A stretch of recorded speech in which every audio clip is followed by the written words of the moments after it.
Good afternoon, everybody. It is just about that time again. In fact, we are, as of the upload of this video, exactly 24 hours away from the start of another Washington Huskies football season, and it's a very significant one. This is a very compelling season with some great storylines, not the least of which is this is it. This is it for the Pac 12. After this season, we're off, and a lot of these rivalries are not going to mean what they used to mean. Obviously, some of the teams are coming along with us Oregon, UCLA, USC, but you want to talk about our rivalry with a school like Colorado or Oregon State, possibly Wazoo, California, not going to be the same. The times where our games get played, not going to be the same. In the old days, we always started late. Sometimes we started really late, and the game went past 11 o'clock p.m. Pacific. But for every season after this one, everything's going to be switched up. We're going to be playing teams like Illinois and Northwestern with morning or early afternoon starts throughout the season. So things are changing after the season, but we got this one last season. Going to try to make the best of it, and the Huskies figure to have a really good year. Now, real quick, first of all, before I talk about this game against the Boise State Broncos that's going to start in about 24 hours, I plan on live streaming a watch along of this game. I don't know what could happen that could make me change my plans, but it's always possible, I guess. But the plan is to go live right around 12:30 and then stream for about 3.5 hours, however long it takes for this game to be done. And people can come by and say hi. People can come by and watch the game with me. People can come by and root for the Boise State Broncos too, I guess. If there are any fans out there of them that would want to come in, then sure. But yeah, I'm going to have the stream on for however long it takes for the game to end. And that's basically going to be my watch along stream stuff for most of the year because I don't do it for the Seahawks. So if you want to do watch along stuff with me, it's going to have to be Huskies for most of the year. I'm going to do a couple Seahawks ones, but I like to do every Huskies game here on YouTube. Hope to see you guys there. Okay, so with that being said, this game, we're going to learn some interesting stuff. We're going to get an idea of things because this is not an early season cupcake. It is a game you expect to win and expect to win by double digits, but it's not a game that you expect to win by 50 or anything like that. This is a real opponent. The Boise State Broncos are a real team. And on the right day, they can absolutely beat you without you even doing anything that bad. So you have to show up. You have to show up against this team. This Boise State team, yeah, they didn't really beat anybody good last year, but they did have a good season. I think they won 10 games if you count their bowl game. And their losses were to the better teams they played, and they were not blowouts. Like last year, Boise State actually had a very similar setup where first game of the year, they played Oregon State, a team that is kind of over their head, especially with the way Oregon State played last year. And Boise State gave them a game. They didn't win. Oregon State won. Oregon State won by a fairly decisive score, but it was no blowout. The game was not over after the first 10 minutes. The game did not get away from Boise State in such a way that they lost by 40. They didn't get humiliated. It was a real game. It was a real college football game.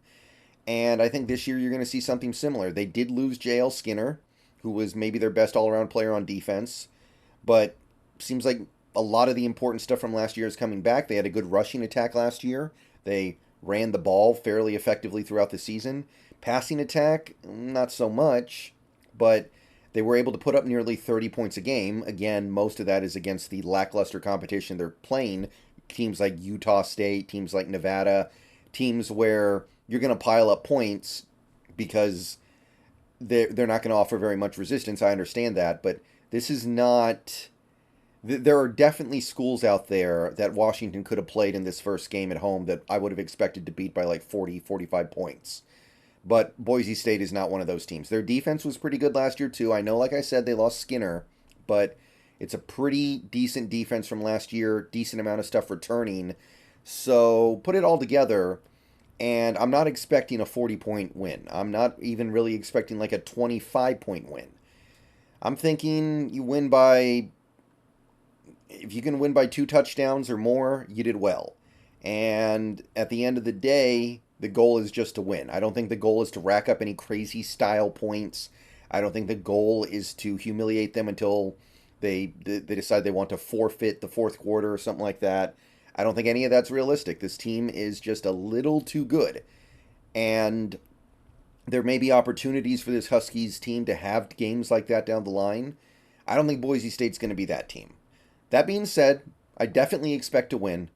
They shouldn't be able to hang with us, especially with how little we lost this offseason. And we should have every expectation of winning this one. And if it comes down to the wire, or it comes down to like the last, if it comes down to like one score, yeah, a little bit deflating, a little bit disappointing, a little bit concerning. But I just want to establish that this is not the bottom of the bottom. This is a real college team. So that's what I can say about the Boise State side of things. They're okay. There's definitely worse schools out there that you would expect to beat by more. I'm just hoping to get, if we can get that double-digit win, I'm feeling pretty good. But what we're looking for from the Huskies, how are they going to deal with losing their starting running back? I'm not going to call him a star running back because he's not, but the planned starting running back is out for the season. How are they going to deal with that? Obviously, they're a pass-first team. Penix is going to have a monster statistical season. Our receivers are great. We have some of the best receivers in the country. Excuse me. But how are we going to deal with being a little more one-dimensional? Or is somebody in the wings going to step up? We do have a couple of guys who have shown an ability to contribute for this team in the past. We're just going to need them to step up and do it consistently and do it frequently. So I'm interested to see how the offense responds to losing their key running back. Obviously, in many ways, I don't know. Well, I'll put it to you like this. I'm sure that there are several players out there who are more likely to win the Heisman this year than Penix, but the objective is to keep him on the list. So I definitely want to see how he plays and how he distributes the ball to his two excellent receivers.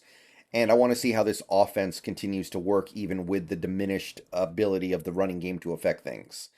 But if you want to talk about lofty goals for this Huskies team, by which I mean winning the conference and making the playoff, I want to see what's up with this secondary. Pass rush will take care of itself. We've got ZTF still and Braylon Trice, both those guys ready to wreak havoc as a pass rush. I think the run defense will be okay. And I'm ultimately not that worried about the run defense part of it when it comes to a team like the Huskies. They score so much, they force other teams to not be able to run the ball. But the secondary was pretty big mess last year. But we did pick up some new recruits. We picked up a transfer.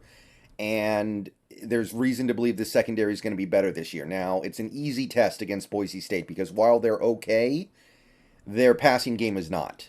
They have a very lackluster passing game. I don't think that's going to change this year. I don't know what they added to make it radically different. But we can start to see this secondary take steps in the right direction to be good enough to win all of our games or all but one of our games, right? Good secondary could be enough to even let us overtake a team like USC that projects to be really, really good this year. Or Oregon, who... Well, honestly, Oregon's having a little bit of a down year this year in all likelihood, according to a lot of people, so we'll see about that. But that's what I really want to see. Is this secondary ready to win this conference? That's about it. See you guys later. Bow down to Washington. Stream later tomorrow.